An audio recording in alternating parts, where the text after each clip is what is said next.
Good day, everyone. My name is Jomarie po.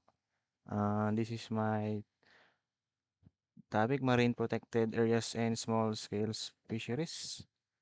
Marine protected areas have long been recognized to be effective tools for spatial management, conservation of biodiversity, and fisheries enhancement, leading member states parties to the Convention on Biological Diversity in 2010 to agree to cover 10% their coastal and marine areas with MPAs by 2020.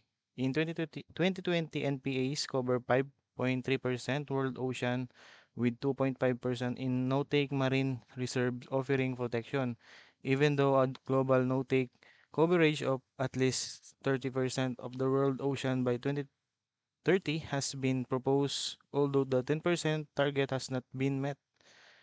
There has been exponential increase in the establishment of NPAs over the past decades as countries have rushed to fulfill their international obligation, resulting in increasing conflict with small-scale fisheries or SFF and other stakeholder in coastal areas. Even though many MPAs allow SSF and other activities in par partial protection areas or even in the whole NPA.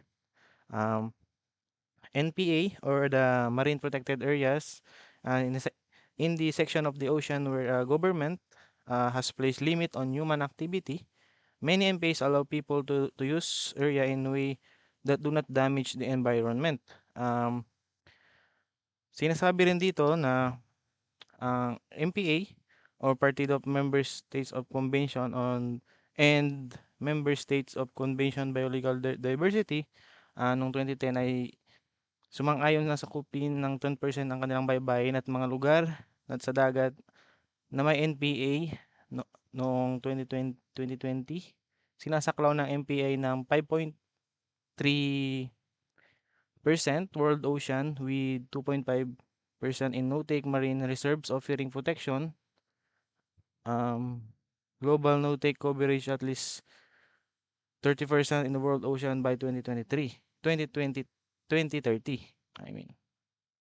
And successful coexistence of SSF and NPAs required management plans, regulation, collaboration between fishers, scientists, and managers, effective monitoring and data collection, promotion of sustainable fishing practices, enforcement, compliance, and the evaluation of socio-economic benefits of NPA, including the evaluation of ecosystem services, especially fisheries provisioning services.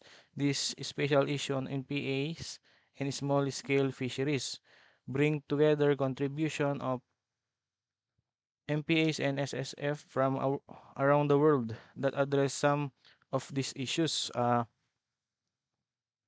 Pakikipagtulungan sa pagitan ng mangingisda, scientifico at mga tagapamahala ay epektibong pagsusubaybay at pagkolekta ng data pagsulong ng mga napapanatiling kasanayan sa pangingisda, pagpapatupad, pagsunod at pagsusuri ng mga socio-ekonomikong benepisyo ng MPAs, kabilang ang pagsusuri sa serbisyo ng ecosystem, lalo na ang mga serbisyo sa pagbibigay ng pangisdaan at special sa isyong ito sa NPA at small-scale fisheries.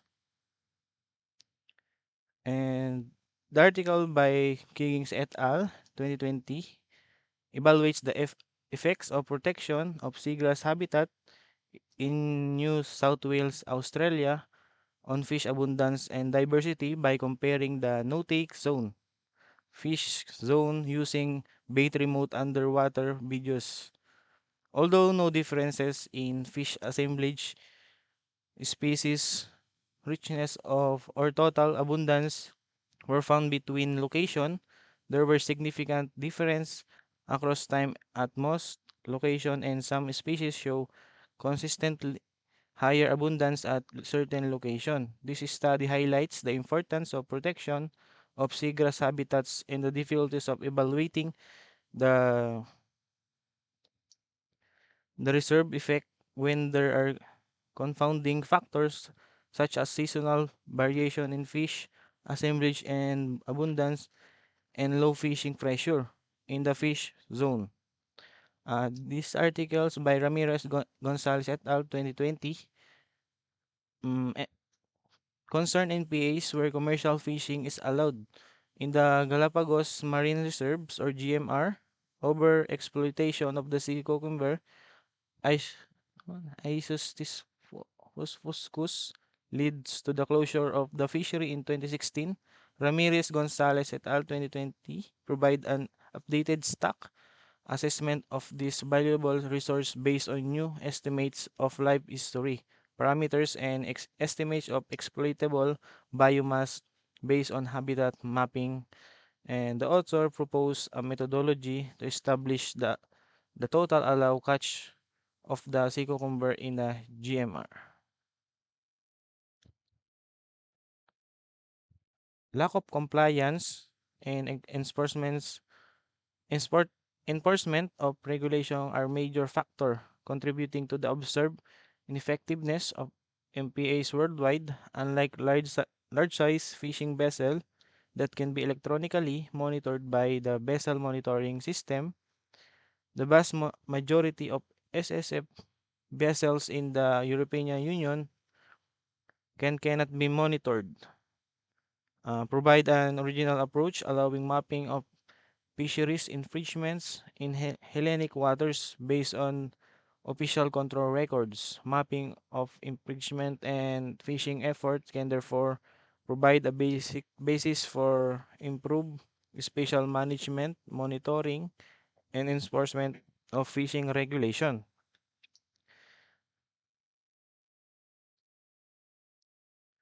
In the last articles, Pita et al. 2020 examined the perception of fishers towards the largest NPA in continental Portugal, the highly contested Arabida Marine Park that was fully implemented in 1999, with one full protection area for facial protection areas where limited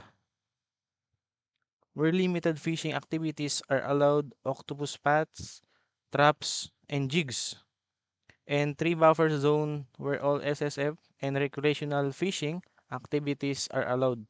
This study highlights in the continued lack of acceptance and the importance of involving stakeholders at all stage of the implementation, monitoring, and management of NPAs.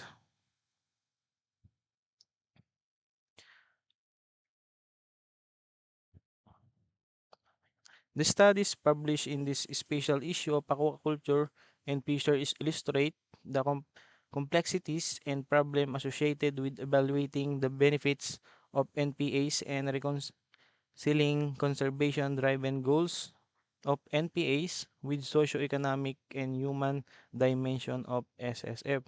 The articles of SSF and MPAs from around the world add to the growing literature of NPAs and SSF and will hopefully contribute to improving conservation and management, the achievement of international targets for protection of marine coastal areas and the United Nations Sustainable Development Goals such as that calls for the provision of access and small scale artisanal for fishers to marine resource and markets.